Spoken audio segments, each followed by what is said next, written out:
자, 지진이란 지진파와 내진 설계 29번에서 33번입니다. 6월 모의고사. 지진이란 무엇이냐? 지구 내부에서 지각 변동이 일어나면 그 지각 변동으로 인해서 땅이 흔들리는 현상이다.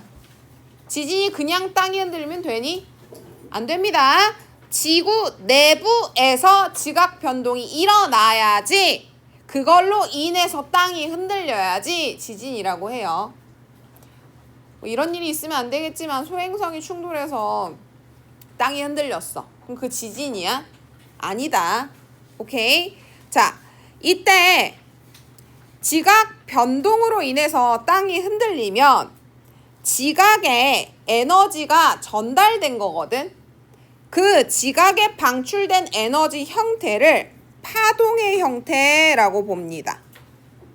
오케이? 그걸 다른 말로 뭐라 그런다? 지진파라고 합니다.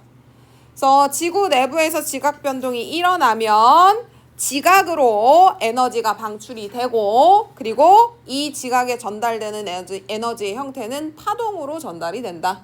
그래서 그걸 지진파라고 한다. 자, 이 지진파는 S파와 P파 해서요 예시로 등장하고 있고, 그 다음에 P파, S파라고 지진파를 나눠서 설명해주고 있으니까 분류 방식도 쓰고 있는 겁니다.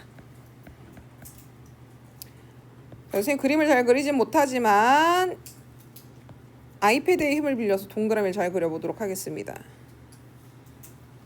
자, 이게 지각, 그치? 그 다음에 밑에 뭐 있어? 멘틀. 그 다음에 외핵. 그 다음에 내핵. 이렇게 있겠죠? 자, 그래서 지진파는 어디에 방출된 거다? 이 중에서 여기 제일 바깥쪽 지각에 방출된 형태다. 이 어딘가 내부에서 지각 변동이 일어나면 쭉 에너지가 방출이 되겠죠. 그럼 파동의 형태로 지각에 다 도달을 하게 되겠죠. 그래서 흔들리면 그걸 지진이라고 한다. 이때 전달되는 지진파는 P파와 S파가 있고, P파는 자, 에너지가 전달되는 파동의 진행 방향이 매질의 진동 방향과 같은 지진파다. 자, 매질의 진동 방향과 같다. 그래서 너네 지렁이가 꿈틀꿈틀 움직이면 걔가 수축했다가 늘어났다가 수축했다 늘어났다 이러면서 앞으로 가지. 자, 우리 지렁이가 이렇게 있으면 지렁이가요 이렇게 갑자기 여기가 촘촘해졌다가 그 다음에 얘가 이렇게 이동할 때는 여기를 이렇게 늘어나요. 그치? 줄어들었다 늘어났다 줄어들었다 늘어났다. 자, 그렇게 이동하는 걸 P파, 그렇게 움직이는 걸 파동의 진행 방향이 매질의 진동 방향과 같다라고 봅니다. 알겠지? 자, 매질이 압축과 팽창을 반복하면서 전달되고, 자, P파는 관측소에 가장 먼저 도착한다라는 특징이 있습니다. 초속 6에서 8km, 1초당 6에서 8km를 간다는 거죠. 자, 그리고 얘는 상대적으로 진폭이 작아서 지진 피해가 작다라고 되어 있는데, 얘들아, 파동이라고 하면 이러한 형태를 갖게 되지.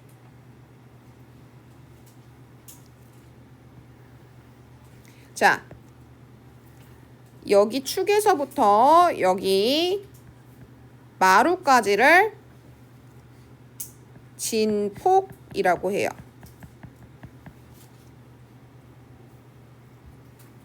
자, 이 진폭이 뭐하다? S파는 작다. 이렇게 작게 움직이는 거지. 이렇게 돼 있으면 이렇게 낮게 움직이고 있는 얘들이 있죠? 이게 작은 애야. 알겠지? 진폭이 작은 거야, 저렇게 흔들리면. 자, 그에 비해 S파는요, 파동의 진행 방향이 매질입니다. 오타야. 매질의 진동 방향과 수직이다. 그래서 자, 매질의 진동 방향이 이쪽으로 쭉 나아가고 있으면 얘는 어떻게 흔들려? 위아래로 막 흔들리는 거야, 이렇게. 오케이? 그래서 P파가 피해가 커, S파가 피해가 커? S파가 피해가 커요. 알겠죠? 그럼 S파는 P파보다 당연히 뭐가 클까? 진폭이 큽니다. 진폭이 커요. 요게 크지? 오케이? 그래서 P파보다 S파가 진폭이 크고요. 지진 피해 정도가 훨씬 큽니다. 자, 근데 이 S파는 P파보다 속도가 어떻다? 대략 한 2배 정도 느려요. 초속 3에서 4km. 얘는 1초당 6km 갈 때 얘는 1초당 3km 가고, 그치? 얘는 1초당 8km 갈 때 얘는 1초당 4km 가는 거야. 자, 그리고 나서 PSC라고 하는 게 나옵니다. P파가 먼저 도착하고 그 다음에 S파가 도착하겠지? 그 도착할 때 나타나는 시간 차이를 PSC라고 한다. 자, 진원에서 멀어질수록 PSC는 커진다. 자, 저게 무슨 말이냐? 이렇게 지구 내부 안에서 지각 변동이 일어나는 근원지를 진원이라 그래. 자, 여기가 진원이야. 그리고 여기서부터 3km 떨어진 곳, 그리고 9km 떨어진 곳을 가정을 해보자, 관측소를. 자, 3km 떨어진 곳에서는 P파가 0.5초 내에 옵니다. 초속 얘는 6km에서 8km 정도니까. 그치? 자, 그 다음에 S파는 1초 정도 걸려요. 그럼 PSC 몇 초? 0.5초. 자, 근데 9km 떨어진 데 같은 데 봅시다. 9km 같은 경우에는 P파가 1.5초 정도 걸리겠죠? 그치? 자, 그 다음에 S파는 3초 정도 걸려요. 그럼 PSC 차이, PSC는 1.5초 나죠. 자, 거리가 멀면 PSC도 많이 차이 납니다. 이해됐어? 진원을 기준으로 거리가 멀면 멀수록 PSC도 많이 차이 납니다. 여기 봐, 얘는 0.5초고 얘는 1.5초 걸리잖아. 오케이? 자, 그래서 진원에서 멀어질수록 PSC 커지고요. 자, 이런 PSC를 활용하면 지진 발생 시 다른 지역의 지진 피해를 조금이나마 줄일 수 있다. 얘들아, 지진이 일어났을 때 가스불만 잠그고 전기만 내려도 굉장히 많은 사건 사고를 예방할 수 있어. 그럼 그 정도는 우리가 야, 여기 지금 P파 도착했고 조금 이따 S파 도착할 것 같아. 그럼 방향성이 진원에서 이만큼이야. 너네 방향으로 갈 것 같아. 너네 몇 초 뒤에 혹은 몇 시간 뒤에 지진 온다 라고 하면 그 소식 가지고 우리가 뭐 할 수 있어? 불 다 끄고 가스불 잠그고 이 정도는 할 수 있지. 대피할 수 있잖아. 오케이? 자, 그 다음에 우리 P파라고 하는 애는요, 고체, 액체, 기체의 매질을 모두 통과할 수 있습니다. 자, 지각은 뭘로 구성돼 있어? 고체. 그쵸? 그 다음에 멘틀은 고체. 자, 그 다음에 내핵은 액체죠. 아이, 미안, 내핵이 아니라 외핵이야. 그리고 내핵은 고체로 되어 있어요.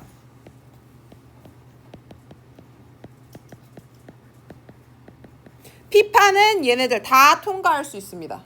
다 통과할 수 있어요. 자, 그런데 P파에도 암영대라고 하는 게 생깁니다. P파가 도착하지 않는 장소가 있어요. 모든 장소를 다 통과할 수 있는데, 모든 종류의 매질을 다 통과할 수 있는데 왜 암영대가 생기냐? 멘틀과 외핵을 지날 때, 외핵과 내핵을 지날 때 굴절이 일어나요. 자, 멘틀 고체, 외핵 액체지. 고체와 액체 밀도 차이가 난단 말이야. 외핵 액체, 내핵 고체야. 얘네들의 밀도 차이 때문에, 자, 여기가 외핵이고, 내핵이고 여기가 외핵이라고 쳐보자. 자, 여기서 발생된 애가 이쪽으로 나가게 될 때 요 경계면에서, 요 면에서 굴절이 일어난다고요. 얘네들이 굴절이 일어나요. 지각까지 도착할 때 얘네들이 막 여러 군데로 산발적으로 굴절을 하다 보니까 지각 입장에서는 P파가 도착하지 않는 곳이 있다는 거야. 주변은 다 도착을 해도. 알겠지? 자, 그래서 P파에는 암영대 없다 그러면 틀린다. 자, 근데 S파 같은 경우는 고체 매질만 통과합니다. 그럼 얘는 뭐 통과 못해? 외핵 통과 못하죠.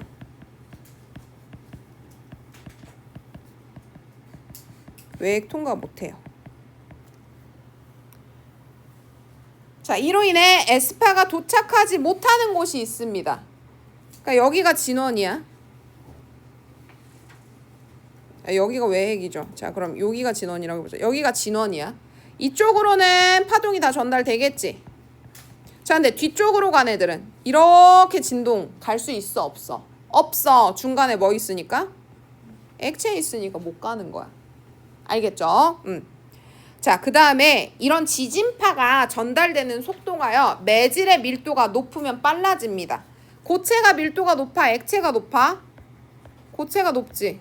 그치? 그럼 고체 지날 때 더 빠른 거지. 자, 그리고 얘들아, 고체도 밀도가 서로 차이가 난다. 고체라고 밀도가 다 똑같은 게 아니지. 고체도 밀도가 차이가 나요. 그래서 고체와 고체를 넘어갈 때도 특정 고체의 밀도가 더 높으면 거기서 빨라져요. 알겠지? 밀도 낮으면 느려져요. 자, 여기가 이제 여기까지가 지진에 대한 설명입니다. 자, 이렇게 지진이 일어났을 때마다 건물이 무너지면 인류의 문명은 발전할 수 있겠니? 안 되죠. 그래서 나타난 게 내진 설계입니다. 지진 발생 시 건물 붕괴로 인한 피해를 줄이기 위해 지진에 저항할 수 있도록 건물을 설계하는 것. 내진 구조, 재진 구조, 면진 구조 세 가지로 분류해 놓고 있어요. 자, 내진 구조라고 하는 애는 무엇이냐? 강한 지지판. 건축물이 붕괴되지 않게 철근, 콘크리트 등을 보강해서 기둥과 벽을 튼튼하게 짓는 것. 예를 들어서 어떤 게 있냐? 내진벽 같은 게 있어. 내진벽 같은 부자재를 벽에 보강해서 설치하면 강한 흔들림에도 무너지지 않고 버티는 내구성이 높아집니다. 자, 우리 이렇게 건물이 있죠. 근데 건물이 얘들아, 앞에서 볼 때는 건물이 이렇게 생겼죠. 1층 있고 2층 있고. 그치? 위에서 보면 건물이 이렇게 생겼죠. 이게 벽면이야. 오케이? 그럼 이 벽면이라고 하는 애, 이 그림 선생님 잘 못 그려요. 여러분들이 찰떡같이 알아들으셨으면 좋겠습니다. 뭐 대충 이렇게 건물이 밑에 이렇게 있다고 치자. 그러면 이 벽면을 그냥 하나의 콘크리트로만 이렇게 만드는 것이 아니고 여기에 하나씩 벽을 덧대는 거야. 알겠지? 벽면에 덧대는 거야. 그러니까 앞으로 보면 여기에다 덧대는 거죠. 내진 벽 같은 걸. 알겠죠? 자, 그러면 건물 전체의 외관은 튼튼해져. 근데 문제가 뭐냐? 이 건물 안쪽에 이렇게 층이 나뉘어져 있는 건데 여기는 벽이 있어, 없어? 너네 이 바닥 이거 벽이라 그러니? 바닥? 천장 벽이라 그래? 아니지. 저기에는 들어가, 못 들어가? 안 들어가. 건물 외관은 멀쩡한데 안에 층들이 무너질 수 있어요. 그럼 이 안에 있는 이 책상이라던가 뭐 컴퓨터 이런 애들 다 부서지겠지. 그런 단점이 있다. 단순 건물의 내구력만 높아진 것이라 지진 발생 시 건물이 무너지지 않더라도 건물 구조는 심각한 손상을 가질 수 있다. 이런 구조로 만약에 우리 건물이 설치가 되어 있는데 지진이 크게 발생했다. 8층에 있는 우린 저 밑에 1층에서 다 같이 만나겠죠. 그런 얘기야. 알겠지? 자, 그 다음에 뒤에 재진 구조 볼게요. 자, 재진 구조라고 하는 애는요. 자, 이렇게 벽이 있고 1층, 2층, 3층이 있다고 칩시다. 자, 그러면 얘는 철제 빔과 같은 애를 건물에 X자로 이렇게 설치를 해줍니다. 자, 여기 얘들아 이 공간에 위에서 이렇게 바라봤을 때 자, 이게 벽면이야. 여기다 이렇게 X자를 설치한다는 게 아닙니다. 그게 아니고 요 벽면 안쪽에다가 이렇게 위에서 보면 이렇게만 보이겠지. 이 밑에 X자가 이렇게 설치가 되어 있겠죠. 오케이? 응. 자, 이렇게 설치를 해놓는 거야. 자, 그럼 재진 장치가 땅으로부터 건물에 전달되는 진동을 감지하면 건물이 흔들리는 방향과 반대 방향으로 건물을 지지해 줍니다. 자, 그래서 이쪽으로 지진파가 오게 된다. 그러면 어느 쪽으로 얘가 지지를 해? 얘는 이쪽으로 지지해 주는 거야, 건물을. 그러니까 건물이 땅이 이렇게 흔들리면 얘도 같이 옆으로 가야 되는데 반대편으로 지지해 주니까 쉽게 무너지지 않아요. 제자리를 유지하게 됩니다. 자, 그래서 철제 빔과 같은 장치, 이것도 예시입니다. 철제 빔과 같은 이러한 장치로 건물의 X자 등 재진 장치를 보강해서 건물 전체를 보호한다. 우리나라는 대부분의 고층 건물들이 지금 재진 구조를 쫓아가고 있습니다. 현재 대부분의 고층 건물은 이러한 방식을 적용해 놨어요. 내진 구조에 비해서는 상대적으로 안전합니다. 자, 그 다음에 면진 구조가 나옵니다. 자, 우선 내진 구조와 재진 구조는 건물이 지진력을 버티는 데 초점을 줍니다. 지진력이 이렇게 오면 그걸 온전히 건물이 버티고 서 있을 수 있도록 건물을 보강하는 방식이야. 자, 그런데 면진 구조는 건물에 이 지진력 자체가 전달하는 걸 줄여줘요. 자, 어떻게 줄이냐면 위에 내진 구조와 재진 구조는 땅 위에 바로 건물을 설치를 해요. 자, 그런데 면진 구조는 이게 건물이면 그 밑에 공간이 있어. 여기에 빈 공간, 여기다가 스프링, 댐퍼, 베어링과 같은 애를 설치해서 땅에서 올라오는 지진파가 완화될 수 있게 만들어주는 거야. 그래서 건물에 전달되는 지진력 자체를 줄이려고 하는 애입니다. 지진파의 파장을 길게 바꿔서 충격을 감소시킨다. 자, 여기서 시험 문제 나올 가능성이 굉장히 큽니다. 요 구간. 자, 봅시다. 우리 아까 전에 지진파 선생님이 잠깐 앞에 그려놨었는데 이거 다시 그리니까 좀 이상하긴 하네. 여기가 뭐라 그랬어? 진폭이라 그랬지. 그치? 자, 요렇게 마루에서 마루까지 여기를 뭐라 그래? 파장의 길이라 그래.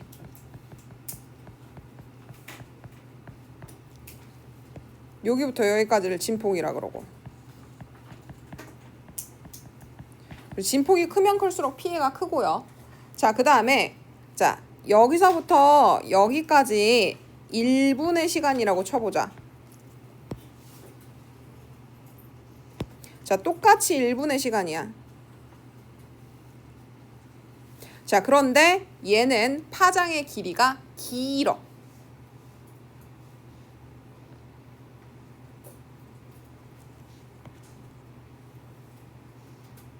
이렇게 그려보자. 자, 그러면 진폭은 같다고 칩시다. 이 둘의 진폭은. 근데 얘는 1분 안에 몇 번 흔들려? 한 번, 두 번, 세 번 흔들리지. 그치? 얘는 1분 동안 몇 번 흔들려? 한 번 흔들려. 오케이? 자, 그러면 얘가 파장의 길이가 훨씬 여기 뒤에 있겠지? 긴 거야. 알겠죠? 그러니까 파장의 길이가 길어지면 충격은 어떻게 될까? 덜해집니다. 감소됩니다. 이해됐죠? 자, 그러면 얘들아 1분 안에 몇 번 흔들리는지를 주기라 그러거든. 파장의 길이가 짧으면 주기는 어떻게 되냐? 짧아져요.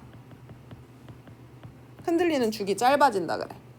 이렇게 파장의 길이가 길어지면 주기가 길어지는 거야. 같은 시간 내에 흔들림의 양이 적어진다는 얘기야. 알겠죠? 자, 그래서 파동 에너지는 주기가 짧을수록 큽니다. 주기가 짧다라고 하는 얘기는 파장의 길이가 작다는 얘기죠. 같은 시간에 더 많이 흔들린다는 소리입니다. 알겠죠? 자, 그래서 주기를 길게 해주면 파동 에너지는 감소하게 돼요. 파장을 길게 바꿔주면 주기가 길어진다는 의미입니다. 알겠죠? 이거 지금 선생님이 같은 말인데 이렇게 다 바꿔놓은 이유가 있어요. 원래 독서에서는 같은 말을 다른 단어로 바꿔갖고 표현하는 게 제일 기본적인 시험 문제입니다. 요거 잘 이해해 두세요. 요 구간이 여러분들 과학지문 제일 시험 문제에 나올 만한 애들이야. 자, 그래서 건물과 땅 사이에 이렇게 고무 스프링이나 댐퍼, 베어링 등을 설치해서 흔들림이 건물로 전해지는 걸 막는다. 그리고 지면 위에 바로 건물을 세우지 않는다. 건물 자체와 지면을 떨어뜨리면 진동이 줄어들어 전달이 되고 아주 강한 지진이 일어나더라도 건물 내부에 있는 구조물이 쓰러지지 않을 정도입니다. 일본은 다 면진 구조예요. 일본은 옛날에 고베대 지진이라 그래서 고베 지역에 엄청 큰 지진이 났었는데 그 고베 지역은 그 지진 나고 나서 다 건물 다 면진 구조로 지어요. 비쌉니다. 그래서 우리나라가 면진 구조가 좋은 걸 몰라서 안 하는 게 아니야. 비싸서 그래. 자, 그 다음에 따라서 지진에 대비할 수 있는 효과적인 공법이라고 평가를 받는다. 자, 여기까지 다 이해했어? 자, 이게 다 본문 내용 끝입니다. 자, 여러분들 모의고사 답지에 가서 보면요. 그 답지에 이 지문이 어떤 지문인지 개관 설명이 들어가 있어요. 그래서 여기 적혀있는 애는 학교 선생님도 보고 다 보는 정보예요. 같이 볼게요. 이 글은 대표적 지진파인 P파와 S파, 내진 설계에 대해 다루고 있다. P파는 속도가 빨라, P에는 작아. S파는 속도는 느려, P에는 커. 또 P파는 모든 매질을 통과하지만 S파는 고체만 통과를 해. 지진 피해를 줄이기 위해 건축 설계를 내진 설계라고 하고 내진 구조, 재진 구조, 면진 구조 세 유형이 있다 해서 이 글은 이런 걸 정리해 놓은 글입니다. 라는 소리예요. 알겠죠? 자, 그러면 여기까지 보도록 하고 문제를 좀 보도록 할게요.